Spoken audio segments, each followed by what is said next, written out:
Où que vous soyez, au Mali, en Afrique et dans le reste du monde, nous vous remercions de votre constante fidélité à Chérifla TV. Tout de suite, une nouvelle page d'information dont voici les principaux titres. Renforcement de l'axe Bamako-Alger, le Premier ministre algérien a effectué une visite de travail et d'amitié dans notre capitale au cours de cette semaine. D'importants accords de partenariat ont été signés entre le Mali et l'Algérie. Ouverture de la campagne électorale en vue des prochaines communales qui se tiendront au Mali le 20 novembre 2016. L'Alliance pour la République a fait son lancement en grande pompe du côté de la commune 3 à Ntomikorobougou. Compte rendu dans cette édition.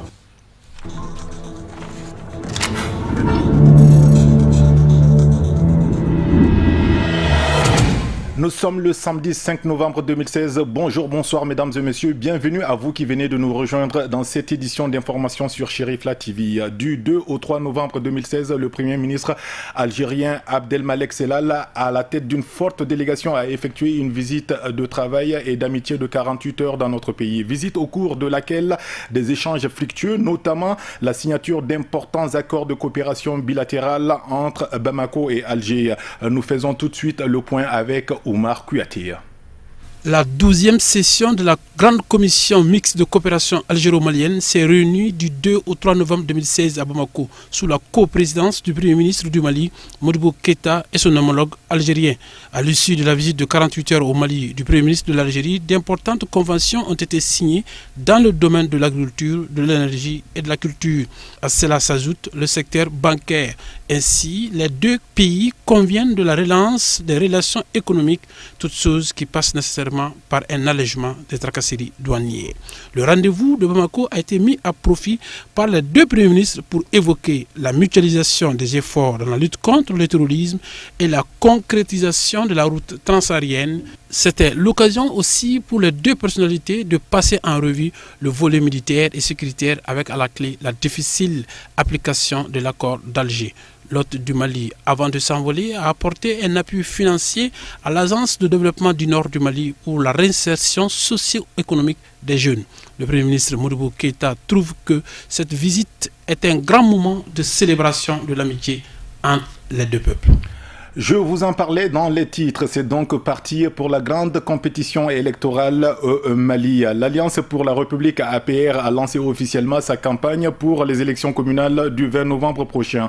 Avec 6 listes, dont 2 avec les alliés, ce jeune parti républicain entend figurer en bonne place parmi les nouveaux élus communaux. Marietou Diallo et Seydou Niaré étaient présents pour Chérifla Actualité.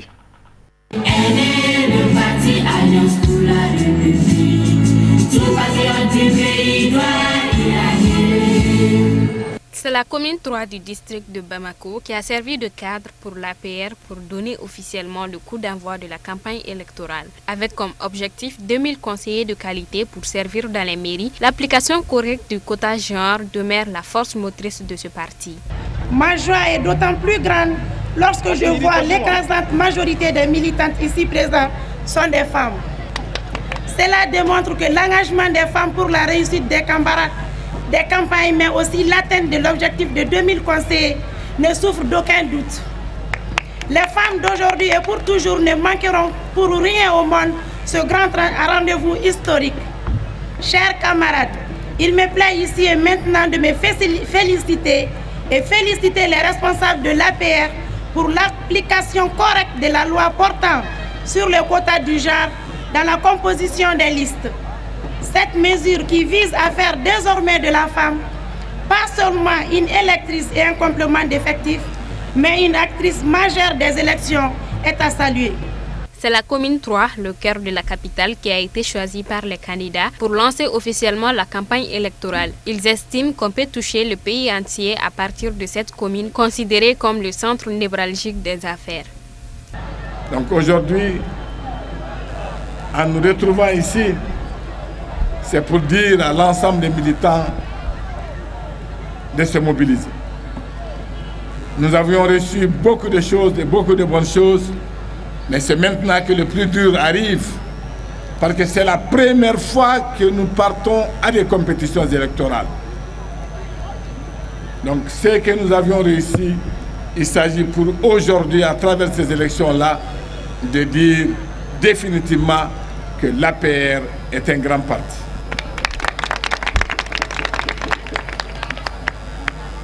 L'APR, comme cela a été dit ici, est aussi le parti de l'avenir parce que nous mettons l'accent sur la jeunesse.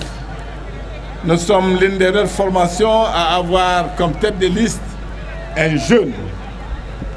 Donc c'est vous dire tout simplement qu'aujourd'hui nous avons pu identifier les hommes et les femmes qu'il faut.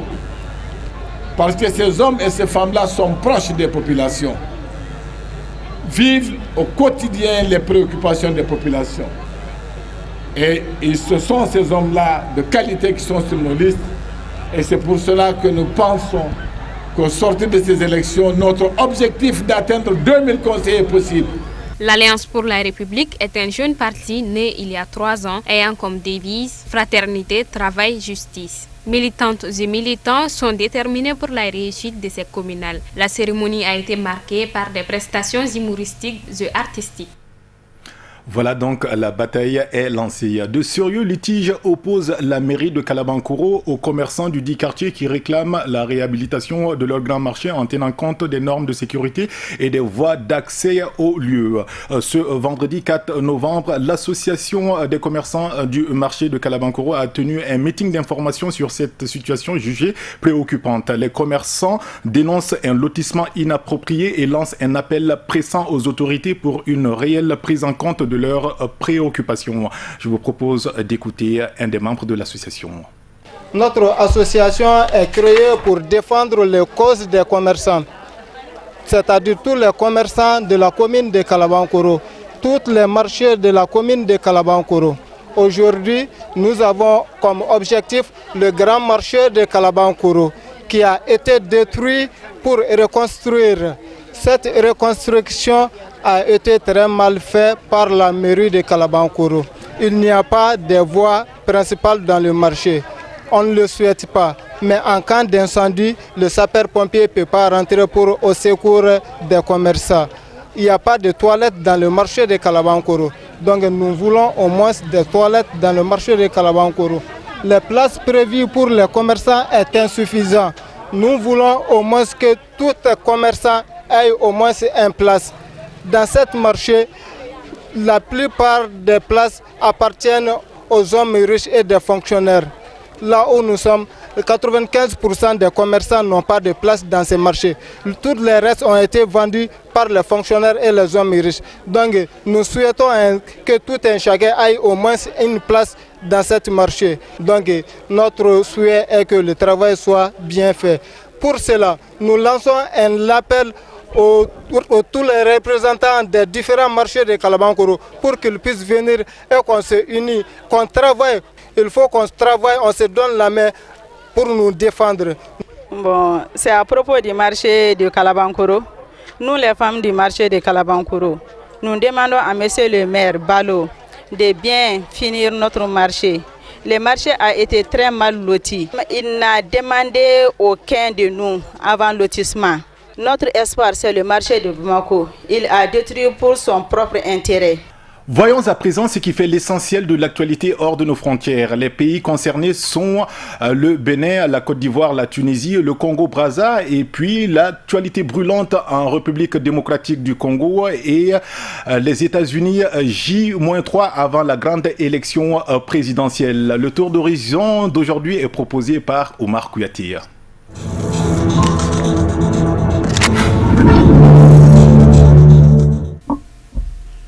En Côte d'Ivoire, Mamadou Koulibaly et Abdraman Sangaré, 2 figures de l'opposition, ont été interpellés vendredi 4 novembre dans la soirée. Le motif, leur appel au boycott du référendum constitutionnel de dimanche dernier. Vers 21h, le professeur Mamadou Koulibaly, président du Leader, et Abdraman Sangaré, meneur de l'aile dure du Front populaire ivoirien, ont été interpellés à leur domicile respectif, puis conduits à la préfecture de police. Selon leurs proches, l'instruction a été donnée par le ministre de la Justice pour qu'ils soient entendus par rapport à l'appel au boycott référendaire. Ils ont tous, les deux, été relâchés quelques heures plus tard. Coïncidence, ce même vendredi, le Conseil constitutionnel a validé définitivement les résultats du référendum.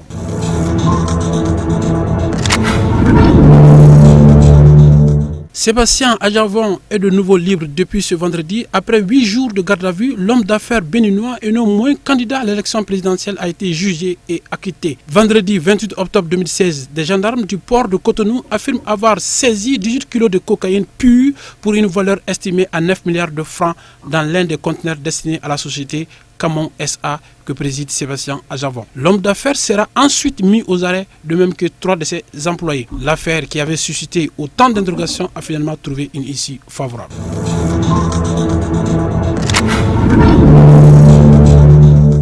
Environ 400 jeunes des 2 mouvements politiques, à savoir le Front Patriotique et le mouvement Réveil, ont marché sur plus de 2 km jeudi 3 novembre à Brazzaville jusqu'au ministère de la Justice où ils ont transmis au gouvernement un plaidoyer pour le retrait du Congo de la CPI. Les marcheurs scandaient à vive voix Cour pénale internationale, une justice à géométrie variable, ou encore nous demandons le retrait immédiat du Congo de la CPI et pour cause il y a incompatibilité entre la ratification du traité de Rome et la constitution congolaise à son article 10 qui stipule: sauf en cas de perte ou de déchéance de la nationalité, aucun citoyen congolais ne peut être ni extradé ni livré à une puissance ou une organisation étrangère pour quelque motif que ce soit. Le ministre de la Justice, Pierre Mbambiala, a fait comprendre qu'il transmettait aux plus hautes autorités du pays le dit document. Pour rappel, le Congo a ratifié le statut de Rome portant création de la CPI en mai 2004, devenant ainsi le 94e pays membre de cette cour.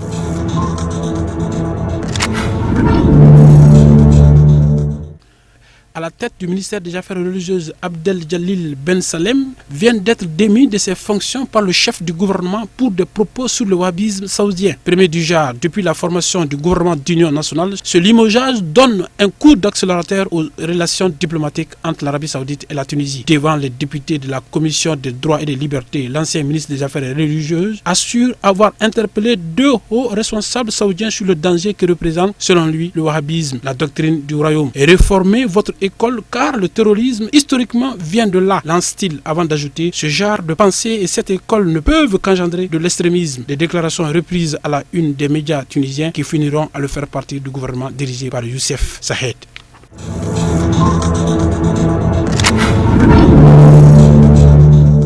En République démocratique du Congo, la police était déployée en masse pour empêcher la tenue d'un rassemblement d'opposition contre le président congolais Joseph Kabila, interdit par les autorités. Le déploiement de la police était visible dans le nord de la capitale depuis 5 heures. Vers 8 heures, plusieurs dizaines de jeunes gens d'une vingtaine d'années encadrés par des policiers occupés en jouant au football l'esplanade proche du Parlement, où un rassemblement d'opposition constitué autour de M. Tshisekedi a appelé à manifester pour réclamer le départ de M. Kabila le 20 décembre, date de la fin de son deuxième mandat. La République démocratique du Congo traverse une crise politique profonde depuis la réélection contestée de M. Kabila en 2011, aggravée par le renvoi de la présidentielle à une date ultérieure à la suite d'un accord conclu entre la majorité et une frange minoritaire de l'opposition.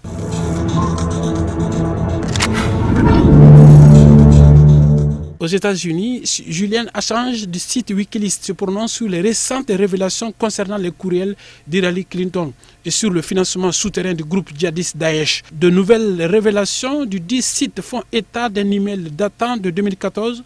Selon ce site, Hillary Clinton s'adresse à John Podesta, alors conseiller de Barack Obama, de faire pression sur le Qatar et l'Arabie Saoudite qui apportent clandestinement un soutien financier et logistique à Daesh et à d'autres groupes sunnites radicaux. Il a également indiqué que le courriel de la candidate démocrate contenait des informations sur le plus important contrat en matière de vente d'armes conclu par les États-Unis avec l'Arabie Saoudite, dont le montant s'élevait, selon certaines estimations, à 80 milliards de dollars. Concernant les liens entre la fondation Clinton et le financement clandestin de l'État islamique, M. Julian Assange affirme que le groupe terroriste a été créé grâce à un versement de fonds provenant des mêmes personnes que celle qui soutient actuellement l'ONG de la candidate démocrate.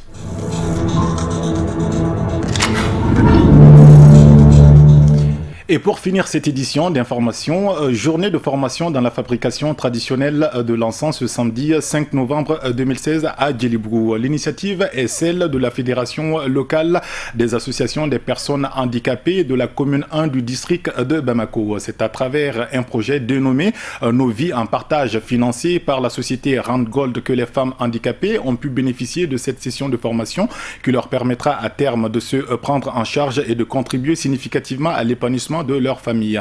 Les femmes handicapées sont majoritairement analphabètes et sans profession. Cette formation dans la technique de fabrique de l'encens s'est traduite par une volonté manifeste de l'association FELAP dans l'insertion socio-professionnelle et l'autonomisation de ces personnes en situation de handicap. Un fonds d'une valeur de 50 000 francs CFA est octroyé à chaque bénéficiaire afin de lui permettre de démarrer une activité commerciale génératrice de revenus. Je vous propose de les écouter ici. Donc nous avons initié une formation sur la fabrication de l'encens au sein de l'association avec les femmes de l'association.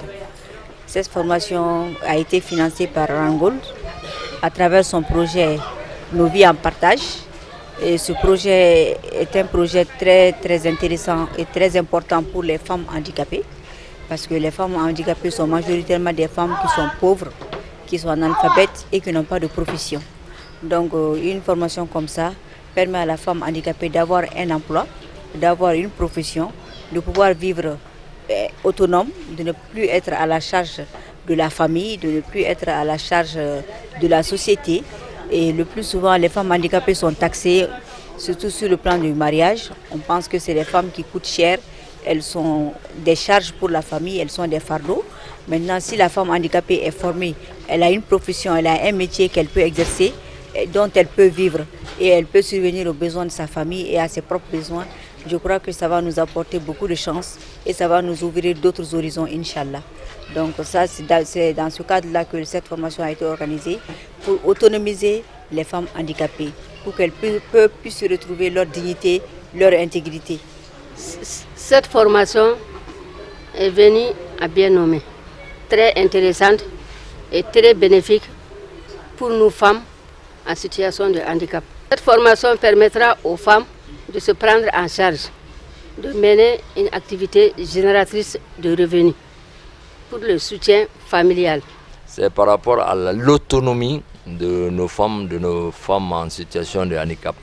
Car on s'est dit que, étant donné que ce serait une activité génératrice de revenus, une fois la femme handicapée avec cette activité de commerce, nous supposons qu'elle sera plus ou moins autonome et pourra peut-être prendre en charge une partie des charges familiales, afin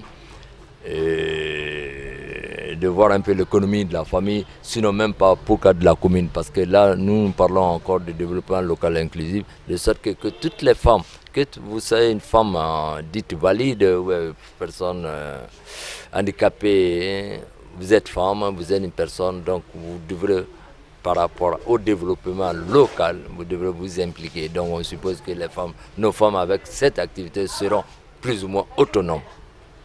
Point final à cette édition d'information que nous vous remercions d'avoir suivi. À 21h, vous avez rendez-vous avec Moussa Fomba pour la présentation du bulletin d'information en langue nationale bamanakan. Je vous souhaite de passer un excellent week-end en compagnie des programmes de Cherifla TV, votre chaîne de proximité. À très bientôt.